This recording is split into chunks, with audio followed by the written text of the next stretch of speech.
perbedaan pendapat itu salah satu hikmah dan sunnatullah. Kenapa ada perbedaan pendapat? Karena pemahaman dan fikiran manusia berbeda. Oleh karena itu, tidak akan bisa satukan umat dalam satu pendapat. Yang bisa disatukan dalam satu pendapat kalau sudah ada jelas-jelas perintah atau larangan dalam ayat maupun dalam hadis. Kenapa muncul berbeda pendapat? Contohnya nisfu Sya'ban. Memang ada hadisnya. Ada hadis apa? Hadis yang disahihkan Syekh Al-Albani rahimahullah. Syekh Al-Albani salah satu ulama yang terbaik sedunia, yang sudah diakui sebagai ulama ahli hadis. Teliti hadis ini dan beliau menyampaikan hadis ini sahih. Dan riwayat bermacam, ada Musnad Ahmad bin Hanbal, ada Musannaf Ibn Syaibah, ada Tabarani, ada Baihaqi, banyak riwayat. Yang di situ Rasulullah SAW menjelaskan, Inna Allah la yattali'u, Allah subhanahu wa ta'ala memandangkan atau melihat amalan-amalan hamba. Di riwayat Allah melihat hamba-hambanya di malam nisfu Sya'ban, dan Allah mengampuni semua dosa-dosanya kecuali dua orang. Yang pertama, yang berbuat syirik. Itu tidak diampuni Allah SWT. Kalau dia taubat, ya jelas dengan taubat Allah ampuni. Yang kedua, musyahin. Musyahin itu seorang penahan marahannya atau penahan dendamnya. Atau termasuk juga orang-orang yang suka menebar fitnah. Adu domba, isu orang sana, isi sana. Jadi perbuatannya tidak sesuai. Malah dia memfitnahkan supaya ini berpisah umat, berpecah umat. Ini juga termasuk orang yang tidak diampuni Allah SWT. Jadi lewat hadis ini jelas-jelas menyampaikan keutamaan dan kemuliaan malam nisfu Sya'ban. Di situ ini hanya satu-satunya hadis dalam bermacam riwayat. Disitulah muncul perbedaan karena malam nisfu Sya'ban malam utama atau malam agung. Di situ Allah mengampuni dosa-dosa hambanya. Boleh enggak menghidupkan malam ini dengan salat malam? Ini muncul perbedaan. Kenapa muncul perbedaan? Karena memang tidak ada hadis yang kuat seperti ini yang menjelaskan jagalah salat malam di nisfu Sya'ban. Kalau memang tidak ada hadis yang memerintahkan menghidupkan nisfu Sya'ban dengan salat malam, boleh enggak kita lakukan? Jawab. Kenapa boleh tapi tidak ada perintah? Tidak ada larangan. Kenapa tidak ada larangan? Karena Rasul sudah menjelaskan keutamaan malam nisfu Sya'ban. Yang kita sudah sepakati hadisnya sahih. Kalau memang ada selebih itu, ini kan kewajiban, ini tugas Rasul. Kalau ada lebih daripada itu yang tidak boleh dilakukan, pasti Rasul tidak akan diam. Bisa Rasul berkata, malam nisfu Sya'ban memang malam agung, diampuni Allah dosa semua hambanya kecuali musyrik dan musyahin. Tapi jangan-jangan lakukan salat malam. Kalau tidak ada jangan-jangan di sini, inilah yang membuat muncul perbedaan pendapat. Karena malam itu adalah malam agung, apakah boleh kita menghidupkan? Ada yang baca Quran, ada yang salawat, ada yang zikir, ada yang salat malam. Yang punya dasar, alasannya Rasul tidak lakukan, silahkan. Anda tidak mau lakukan dengan dasar Rasul tidak lakukan salat malam khusus di malam nisfu Sya'ban, ya silahkan Anda tidak usah salat malam. Ini anda punya dasar kan? Tapi tidak boleh anda mengingkari orang lain salat malam. Karena Rasul sendiri tidak pernah ingkari. Rasul sendiri tidak pernah melarang. Yang mau salat malam silahkan, yang mau tidur, ya silahkan. Kenapa diributkan? Ini masalahnya.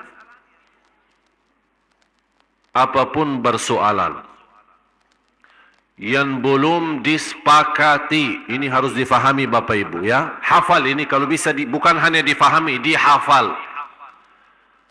Apapun bersoalan dalam fikih tidak disepakati oleh ulama, ijma'. Faham ijma'? Sepakat. Tak ada satu pun yang keluar dari sepakatan itu. Kalau belum ada sepakatan dari ulama, umat itu masih dalam kebebasan. Yang mau A boleh, yang mau B boleh, yang mau D boleh. Tapi, dan juga harus difahami, tidak akan bisa ada sepakatan antara ulama kalau tidak ada ayat dan hadis yang kuat, yang tidak bisa muncul berbeda tafsiran. Kenapa bisa muncul perbedaan? Ini kan ada Syafi'i, Maliki, Hanafi, kan? Imam Syafi'i muridnya siapa? Imam Maliki. Tapi kenapa dia berbeda sama gurunya? Karena beda pemahaman. Gurunya bawa Quran dan hadis kan? Imam Syafi'i bawa apa? Injil dan Taurat. Sama, Quran dan hadis. Dia menghormati gurunya, tapi mohon maaf, karena punya pemahaman beda. Ini kan kemampuan fikiran manusia. Apalagi dikenal Imam Syafi'i sebagai orang ulama yang cerdas, termasuk dari sisi bahasa. Kalau Imam Malik lebih kuat ilmunya di sisi hadis, kalau Imam Syafi'i lebih kuat di sisi fikih. Ya di situ kelebihan masing-masing. Ini kan karunia Allah. Di situ orang yang punya kelebihan isi di sini, yang isi di situ umat baru bisa bersatu. Tapi jangan orang merasa diri, ana yang benar, yang lain salah. Ana dah mau tahu. Ada yang megang tokohnya katanya, ana dah mau tahu selain qala Allah, qala Rasul. Yang menyampaikan kepada kita qala Allah dan Rasul siapa? Iman kita sudah waktu turunnya wahyu, kita ada di situ. Ada enggak? Kalau kita bilang tidak mau tahu selain qala Allah, qala Rasul, yang membawakan kepada kita qala Allah dan Rasulnya siapa? Ulama kan? Dan Rasul sudah menjelaskan ulama bara waris, ahli waris dari bara Nabi. Mewariskan Nabi, artinya ilmu Nabi, bara Nabi diwarisi oleh ulama. Ulama yang meneruskan, menjalankan. Beda masa, beda zaman, beda budaya, beda pemahaman, beda mazhab. Ini semua pengaruh dari zaman dulu sampai sekarang. Apalagi munculnya yang menjadi bahasan saya di majalah insyaAllah bulan Ramadan. Tanggal 1 Ramadan sudah terbit majalah Ramadan. Saya khusus di situ membahas supaya Bapak Ibu juga mengerti kondisi yang setiap tahun kita hadapi. Sampai orang bingung, mau ikut Muhammadiyah atau ikut pemerintah. Mau puasa duluan atau belakangan. Malah saya bertemu seorang jamaah, dia salat lebaran 3 kali. Idul Fitri. Tanggal 28 karena dia ikut Naqsyabandiyah. Naqsyabandiyah apa di kampung mana itu? Kemudian dia ikut Muhammadiyah dan juga ikut pemerintah. Kata dia, kan itu namanya salat. Ya udah, tak apa-apa. Biar sama-sama. Kadang-kadang dia puasa, tapi ikut salat lebaran. Ini kan sebenarnya salah satu persoalan yang kalau orang ulama pasti mengerti perbedaan itu. Tapi yang kasihan awam. Kan tambah bingung. Sekarang saya ikut siapa? Mau ikut ini atau ikut ini? Mana yang benar ini? Malah kadang-kadang kita lihat ada orang dari luar pun dia ikut negerinya. Dia orang asing, oh pusing di Indonesia tidak jelas. Udah Dia dari mana? Dari Mesir. Udah saya ikut Mesir aja. Padahal dia tinggal di... Ini insyaAllah menjadi bahasan saya di majalah. Nanti insyaAllah kalau Bapak Ibu berkenan nanti dapat majalah Ramadan itu. Nanti di situ angka akan mendapatkan. Saya kumpulkan di situ semua perbedaan. Dengan dasar saya bahas sedetil-detilnya, saya dalami semua supaya Bapak Ibu ngerti. Nanti ujungnya kesimpulannya apa. Supaya harus Bapak Ibu menurut saya, inilah saatnya jamaah kita ini, umat Islam di Indonesia, dinaikkan kualitas ilmunya. Naik. Harus faham. Supaya jangan. Karena saya punya prinsip, man kathura ilmuhu, qalla inkaruhu. Semakin banyak ilmunya, seorang akan sedikit mengingkari perbedaan. Kenapa sekarang banyak muncul ingkar, ini dah boleh, ini boleh, ini dah boleh? Karena mereka belum faham. Hanya faham dari satu sisi. Kalau kita perhatiin, angka 7 bahasa Arab, bisa diketik angka 7 enggak? Bisa enggak? Enggak ada Arabnya. Makanya ada Arabnya dong. Saya penceramah orang Arab asli kok enggak ada Arabnya. Ada satu cerita yang saya buat dari angka 7. Kalau angka 7 Arab itu begini kan? Fe ya. Kalau 8 fe balik ya. Saya waktu ada satu persoalan dapatan sama satu orang. Ujung-ujungnya tidak selesai. Udah saya bilang begini. Saya tulis angka 7 V ya. Saya di posisi di sini. Beliau di situ. Pak, tolong bacain. 8. Maaf Pak, saya lihat 7. Maaf Syekh salah. 8. Maaf, inti belum faham. 7. Ribut 8, 7. 8, 7. Habis itu dia bosan. Belum faham ya apa yang saya maksud? Enggak. Udah begini. Karena inti megang pendapat ente, ana megang pendapat saya. Tak akan nyambung. Udah begini aja. Tolong Pak Bindah datang sini tolong sama saya sebelahan. Biar kita jadi sahabat. Begitu dia datang, ayo bacain apa? 7. Udah, ajak saya ke sana biar kita sama-sama sahabatan. Tapi di sebelah sana. Ayo. 8. Ternyata kata inti benar, kata ana juga. Kenapa ribut? Cuma masalahnya perlu kita sedikit memposisikan diri di mana. Padahal sebenarnya dua-duanya benar. Tidak ada yang bawa kufur. Kita udah yang buat nisfu Sya'ban kafir masuk neraka. Alhamdulillah dah sampai masuk neraka. Jadi cuma masalahnya ada sedikit karena memang dah ada ayat ya ayyuhalladzina amanu jagalah salat malam nisfu Sya'ban atau tidak ada perintah, tapi di sisi lain tidak ada larangan. Itu aja. Karena di sini inti tidak menerima perintah, saya tidak menerima larangan karena prinsip Rasulullah SAW ada perintah atau larangan. Dan banyak hal yang lain seperti itu. Dan tidak ada dasar kuat alasannya kita tidak boleh lakukan kecuali yang dicontohkan oleh Rasul. Ada orang berkata, kenapa bikin begini? Apakah dicontohkan oleh Rasul? Saya pernah duduk di masjid megang tasbih. Saya suka kalau megang tasbih, saya suka diam-diam ya. Saya itu buat apa tunjukin orang? Pas live di TV ditunjukin tasbihnya. Oh, Masya Allah ahli tasbih. Ya ahli tasbih sendiri, jangan di hadapan orang. Jadi kalau saya lagi duduk sendiri, suka megang tasbih. Tapi saya tunjukin ke orang. Tapi kebetulan pas ada orang sebelah saya, lihat tasbih. Langsung negur saya. Mohon maaf Syekh, saya rasanya tidak enak. Apa? Tasbih bid'ah.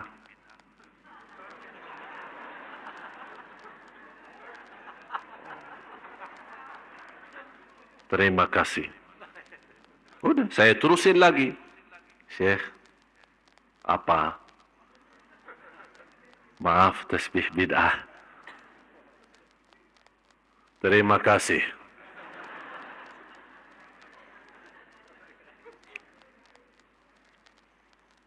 Kan kita orang Islam, tak boleh melanggar Rasul. Jadi, gimana ya? Kan Rasul tak pernah megang tasbih. Jadi bid'ah kan?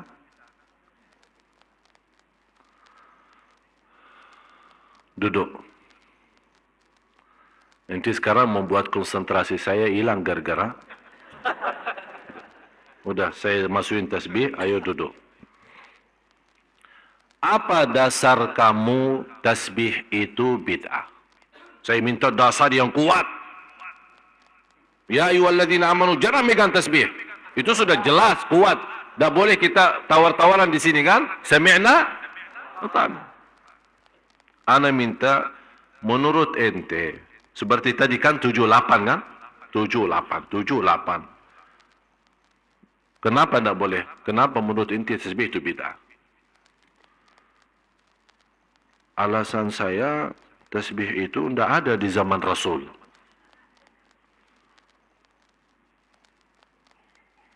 Itu aja dasarnya.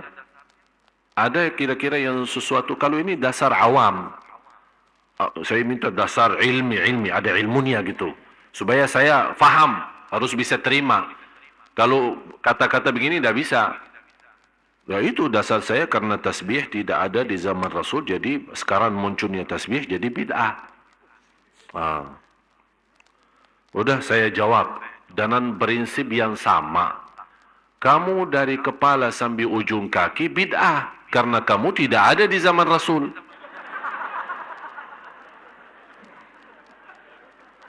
Kan prinsip yang sama. Apakah ini bisa jadi dasar? Banyak hal yang tidak ada di zaman Rasul. Banyak. Dalam hal ibadah maupun di luar ibadah.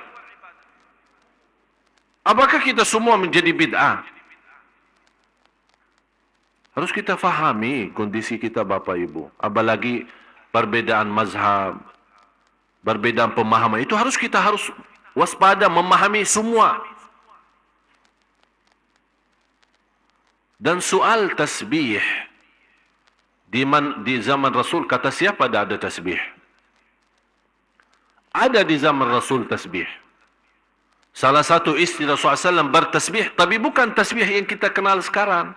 Dulu tasbihnya mereka dengan batu.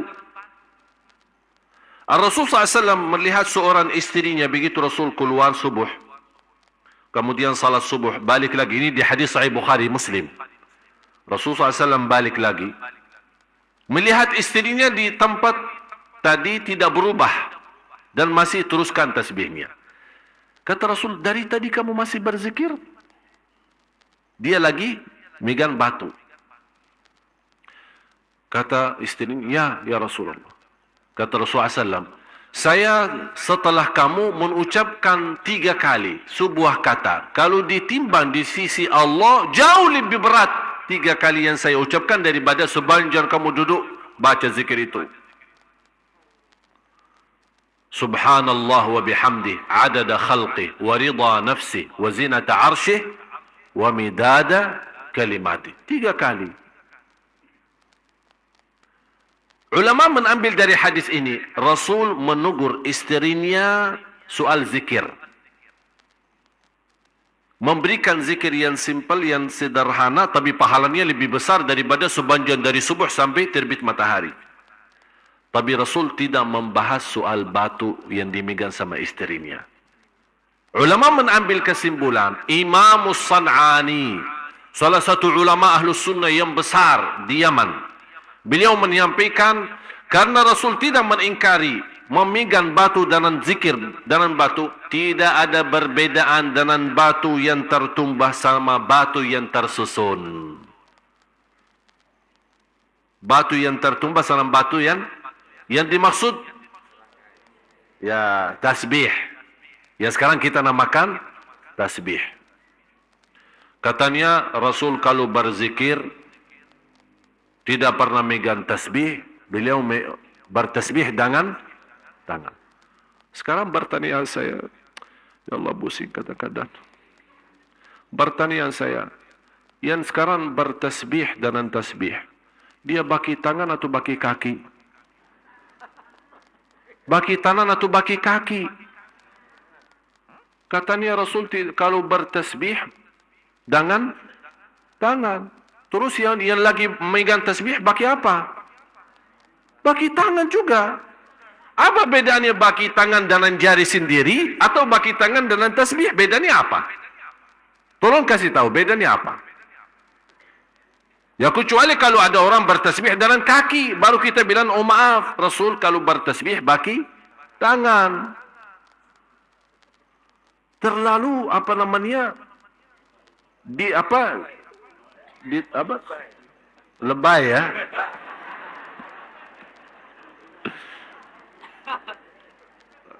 Bapak Ibu, ada satu kaidah Rasulullah SAW punya prinsip. Kalau ditawarkan dua hal, ada yang terbaik, terbaik itu sudah nomor satu yang terbaik. Ada yang termudah. Kira-kira Rasul milih yang mana? Tahu kenapa? Padahal ada yang lebih baik daripada yang mudah itu. Demi umatnya, supaya tidak beban dalam ibadah. Supaya tidak rasa berat. La yukallifullahu nafsan. Bapak Ibu, Islam memang indah. Indah betul. Saya justru semakin banyak belajar, semakin tahu diri bodoh. Jadi orang-orang malah justru semakin tinggi ilmunya, semakin ketahuan bodohannya. Berarti kita belum apa-apa. Jangan ada orang merasa, oh Alhamdulillah saya sudah. Jangan. Teruskan belajar. Sungguh subhanallah semakin banyak kita akan melihat, semakin terasa keindahan Islam. Semakin akan mendalami begitu luasnya Islam. Menghormati manusia, menghormati perbedaan, menghormati pemahaman. Itu luar biasa. Dan kita tetap Bapak Ibu kembali kepada Al-Quran dan Sunnah. Dan bagaimana kita bisa memahami Al-Quran dan Sunnah kecuali dengan ulama? Siapa yang bisa faham Quran dan Sunnah? Ya ulama. Oleh karena itu ulama harus betul-betul yang takwa, yang ikhlas, amanah. Begitu dia memimpin jamaah, dia terangkan. Jangan Bapak Ibu memahami. Kalau saya di posisi, saya tidak memerintahkan jaga salat malam nisfu Sya'ban dan saya tidak larang. Yang mau silahkan, yang tidak mau silahkan. Prinsip saya seperti itu. Saya ikut sahabat sejak dulu. Tabi'in yang sudah bertemu dengan sahabat seperti Al-Hasan Al-Basri rahimahullah. Saya punya sanad, dapat sanad dari guru ke guru, silsilah. Tahu sanad silsilah? Megang tasbih sampai Imam Hasan Basri. Sampai Imam Hasan Basri. Imam Hasan Basri itu gurunya, guru beliau adalah sahabat Rasulullah SAW. Jadi salah satu pendapatnya beliau misal seperti kunut. Ini juga termasuk salah satu yang dipersoalkan. Kunut subuh boleh atau tidak boleh. Malah ada yang terlalu lebay ya. Betul. Terlalu lebay. Sampai ada orang yang membatalkan salat seorang yang tidak kunut subuh. Atau ada sisi lain, ada orang yang terlalu membatalkan salat orang atau membid'ahkan salat seorang yang lakukan kunut subuh. Jadi sebenarnya saya lihat dua-duanya berlebih-lebihan. Lebay. Prinsip saya apa? Yang mau kunut boleh, yang tidak mau kunut boleh. Sudah selesai. Anta makmum, imamnya baki kunut, ikut. Tak mau ikut, ya terserah. Kenapa ribut? Kenapa diributkan? Oleh karena itu Bapak Ibu saya harap, oleh karena itu salah satu perjuangan saya di Indonesia, terutama khusus untuk jamaah-jamaah saya ini, saya memperjuangkan supaya kita bagaimana memiliki kualitas ilmu yang insya-Allah sederhana tapi dalam. Faham dalam? Jadi betul. Kenapa? Supaya apapun yang kita hadapi, saya tidak mau Anda belajar di sini terus beributan sama orang di luar. Jangan. Tapi Anda punya prinsip, Anda sudah ngerti. Terima kasih. Yang sesuai pendapat kita, yang tidak sesuai pendapat kita, tetap sama-sama hormati. Udah sampai kapan umat ini masih terus begini keadaannya? Umat Islam di Indonesia umat yang terbesar. Cuba bayangkan kalau bisa bersatu, luar biasa kenikmatan yang kita hadapi. Dan tidak akan mudah dan gampang muncul aliran-aliran yang sesat. Sekarang gampang muncul aliran-aliran Ahmadiyah dan yang lain-lain. Dan menurut saya, al-haq dan yang benar nyata dan jelas. Dan batil juga nyata dan jelas. Yang kita minta satu, saat Bapak Ibu baca Al-Fatihah, rasakan ihdinas siratal. Itu yang dirasakan. Ya Allah, memang sekarang Indonesia lagi menghadapi bermacam-macam. Bermacam pemahaman, perbedaan. Sampai tertanam kebencian, tertanam bermusuhan. Ihdinas siratal mustaqim. Ya Allah, berilah kepada di antara semua yang sudah menghadapi persoalan ini sambil membuat umat bingung, malah orang bisa tersesat. Ya Allah, selamatkan. Dengan apa? Ihdinas siratal mustaqim. Jadi Bapak Ibu, begitu Anda lagi salat, tolong kalau bisa apalagi lagi salat sunnah, boleh stop sebentar ya. Maksud saya stop apa? Begitu Anda baca ihdinas siratal mustaqim, stop sejenak ya. Sebentar aja.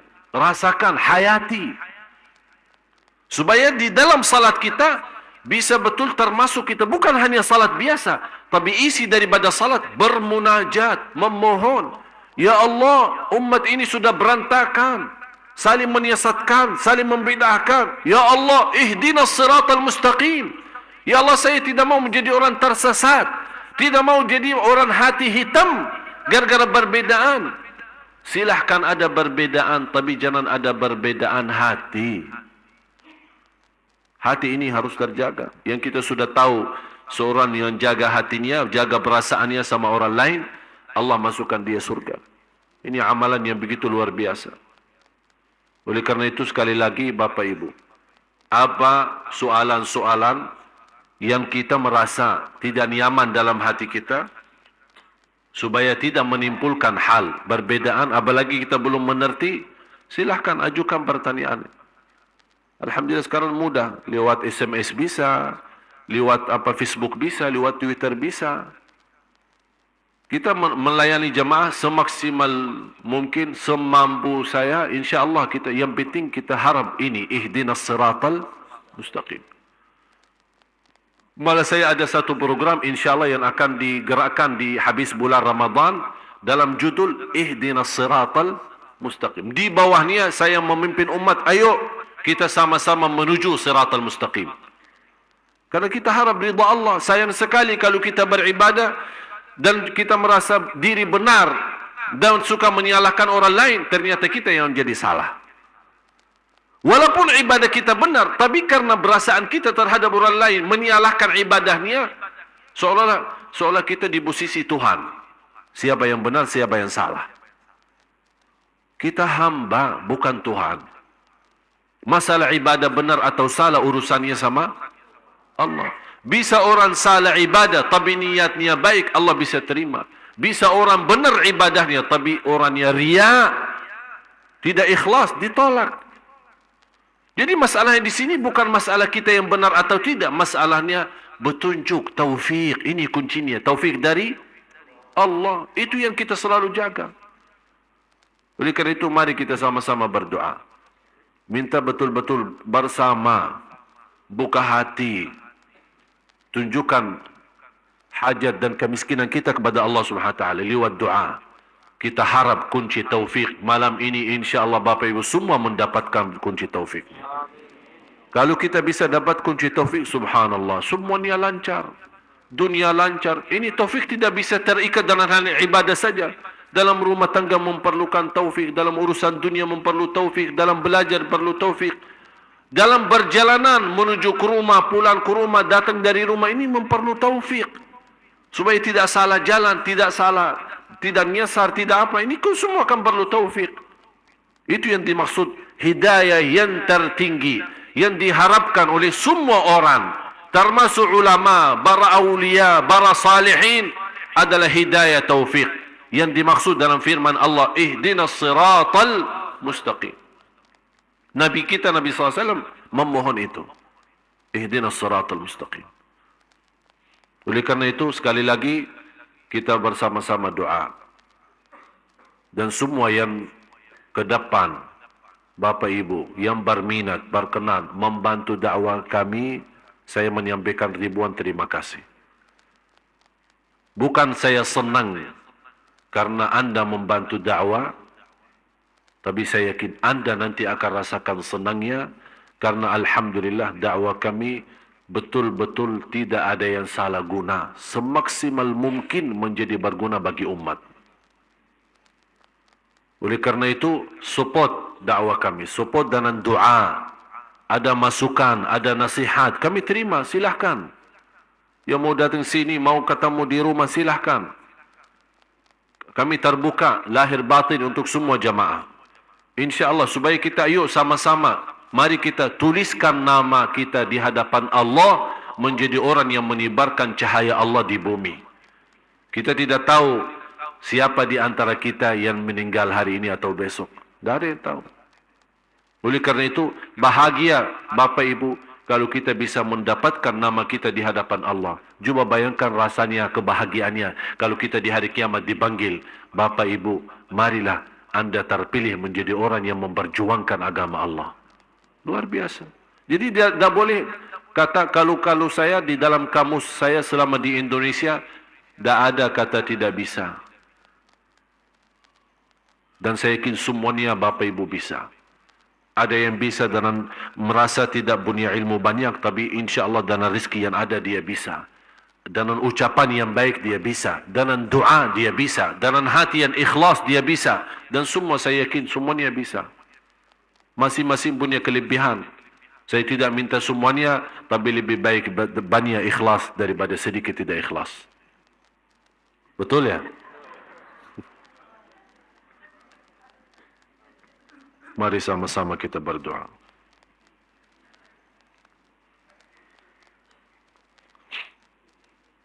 Ini ada tadi beberapa pertanyaan, tapi kita, ya umumnya apa ya, karena pertanyaan banyak juga dalam nisfu Syaban ya. Ada yang terkait dengan itu, mudah-mudahan insyaAllah pertemuan hari Ahad yang akan datang, tanggal 7 Juli, sebagaimana janjian saya, kuliah duha, jam 7 pagi, InsyaAllah saya khususkan bahasannya persiapan Ramadan. Apa yang wajib kita penuhi, amalan-amalan, fikih-fikihnya, supaya kita masuk dengan ibadah yang mantap. Supaya tidak ada yang keliru dan supaya betul-betul kita manfaatin. Karena kita tidak tahu Bapak Ibu, Ramadan yang akan datang, Anda sendiri tahu, tahun kemarin ada keluarga kita, ada jamaah kita yang bersama kita, tapi tahun ini sudah dipanggil oleh Allah duluan. Kita tidak tahu. Oleh karena itu saya selalu berdoa, mudah-mudahan Bapak Ibu panjang umur, ketemu bulan Ramadan sampai habis, InsyaAllah dalam keadaan sehat walafiat dan iman. Oleh karena itu maksimalkan Ramadan. Belajari sebelum masuk Ramadan, harus bersiapan belajar.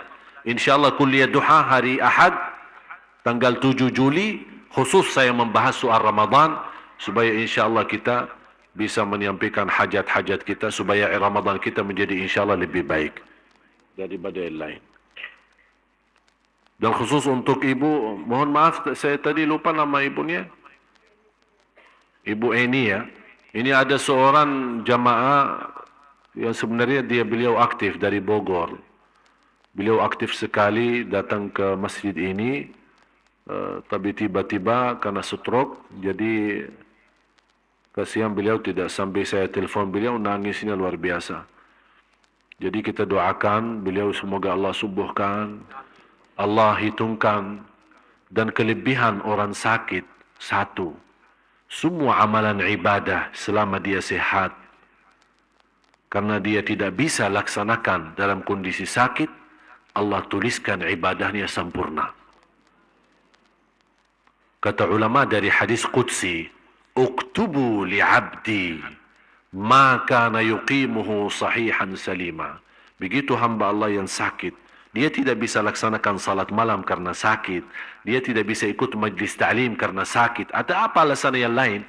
Kata ulama, orang sakit jauh lebih terkabul amalan ibadah daripada orang yang sehat. Kenapa? Karena Allah sebutkan di hadis Qudsi, "Uktubu, tuliskanlah." Kalau Allah berkata tuliskanlah, berarti sudah tanda kabul. Kita doakan beliau semoga Allah sembuhkan, Allah ampuni dosanya, Allah sehatkan. InsyaAllah kembali beraktivitas bersama kita di sini, dan insyaAllah semua apa yang dihadapi dikuatkan oleh Allah dalam sabar lahir batin. Amin ya rabbal alamin. Bismillahirrahmanirrahim. Alhamdulillahi rabbil alamin. Alhamdulillahi rabbil alamin. Alhamdulillah atas iman. Alhamdulillah atas Islam. Alhamdulillah atas nikmat Quran. Alhamdulillah atas nikmat kita bersama-sama di majlis ilmu. Karena ini semua karunia darimu ya Allah. Alhamdulillah engkau selamatkan langkah-langkah kami sambil datang ke majlis ini. Alhamdulillah. Alhamdulillah atas pimpinanmu ya Allah. Alhamdulillah atas petunjuk dan taufikmu. Ihdinas siratal mustaqim.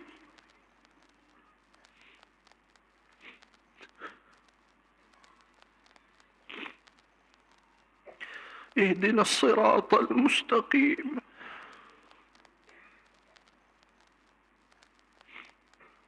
Ya Allah, selamatkanlah bapa ibu dari jalan yang tersesat, dari kemurkaanmu menuju kepada ridhamu ya Allah. Kami ya Allah, kami memohon bukakanlah pintu taufik bagi kami, pintu taufik dalam segala urusan kami, agar kami senantiasa menjadi orang-orang yang berguna, bermanfaat dunia akhirat. Ya Allah ya Arhamar Rahimin, jadikan ilmu yang kami belajari membuka wawasan bagi kami, menambah iman dan taqwa untuk kami, dan ilmu yang kami belajari menjadi ilmu bermanfaat bagi sisa umur hidup kami. Karena kami tidak ingin belajar ilmu untuk berdapatan dengan yang lain, tapi kami ingin mendapatkan ilmu yang bermanfaat, yang bisa membawa kami selamat dan bahagia dunia akhirat. Ya Allah, jadikan pertemuan ini menjadi saksi baik di hadapan-Mu ya Allah. Pertemuan ini menjadi berguna, bermanfaat bagi sisa umur hidup kami ya Allah. Aku mohon dalam nama-Mu yang agung dan mulia untuk semua yang hadir. Ya Allah, ampuni segala dosanya. Untuk semua yang hadir, Bapak Ibu, aku mohon, Bapak Ibu malam ini pulang ke rumahnya sudah diampuni segala dosanya, disucikan hatinya, dibersihkan jiwanya, agar menyambut bulan puasa dalam kebersihan lahir batin ya Allah. Ya Arhamar Rahimin. Ya Allah, jadikan titisan air mata kami di malam ini yang melamatkan kami dari siksa neraka Jahannam. Karena kami belajar di hadis Rasul, yang nangis karena Allah akan diselamatkan dari neraka Jahannam.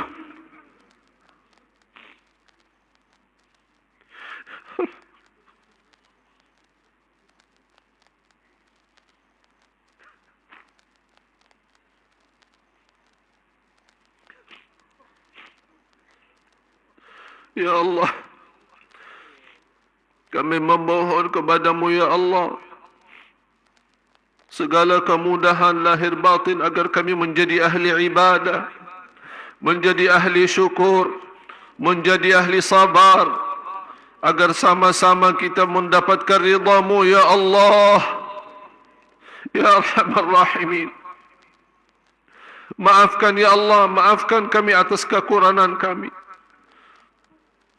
Kami akui ya Allah, banyak kekurangan kami dalam ibadah, banyak kebodohan kami dalam ilmu.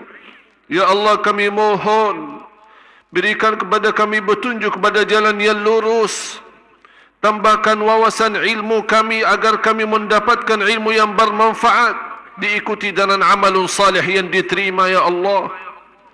Ya Dzal Jalali wal Ikram, ya Arhamar Rahimin. Kuatkanlah bapa ibu lahir batin agar biasa menjadi orang-orang yang taqwa sampai akhir hayat. Ya Allah, pelihara keluarga kami, anak cucu kami yang menjaga nama baik keluarga kami, anak cucu kami salih salihah, anak cucu kami menghafal Al-Quran, anak cucu kami ya Allah dilindungi dari segala kejahatan, dari segala keburukan. Ya Arhamar Rahimin, berikan kepada kami ya Allah rumah tangga sakinah mawaddah rahmah, dan berikan kepada kami kekuatan lahir batin agar kami menghadapi ujian dalam rumah tangga kami. Ya Arhamar Rahimin, ya Dzal Jalali wal Ikram, ya Allah selamatkan langkah-langkah kami menuju husnul khatimah, menuju husnul khatimah, menuju husnul khatimah. Ya Arhamar Rahimin, ya Allah berkahi sisa bulan Sya'ban, berkahi bagi kami sisa bulan Sya'ban, sampaikanlah kami dalam keadaan sihat wal afiat dan iman kepada bulan Ramadan. Ya Allah, berikan kepada kami bulan Ramadan yang indah bagi kami tahun ini ya Dzal Jalal wal Ikram, karena kami tidak tahu apakah Ramadan kali ini menjadi yang terakhir bagi kami. Kalau memang yang terakhir ya Allah, jadikan Ramadan itu yang terbaik bagi kami ya Allah. Terimalah ya Allah segala perjuangan kami, program-program kami mendatangkan imam-imam dari Madinah ya Allah, agar menjadi bermanfaat untuk negara Indonesia, menjadi berkah bagi umat Islam di Indonesia ya Allah, ya Dzal Jalal wal Ikram. Dan terima segala perjuangan bapa ibu menjadi sedekah jariyah ya Arhamar Rahimin, ya Arhamar Rahimin. اغفر لنا ولوالدينا وارحمهم كما ربونا صغارا واغفر لجميع المسلمين والمسلمات والمؤمنين والمؤمنات الأحياء منهم والأموات إنك سميع قريب مجيب الدعوات ويا قاضي الحاجات. Ya Allah, bagaimana Kau memberikan kepada kami kemudahan sama-sama berkumpul di majlis ilmu di masjid ini ya Allah.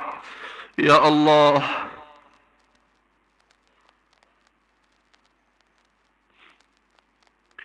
berikan kepada kami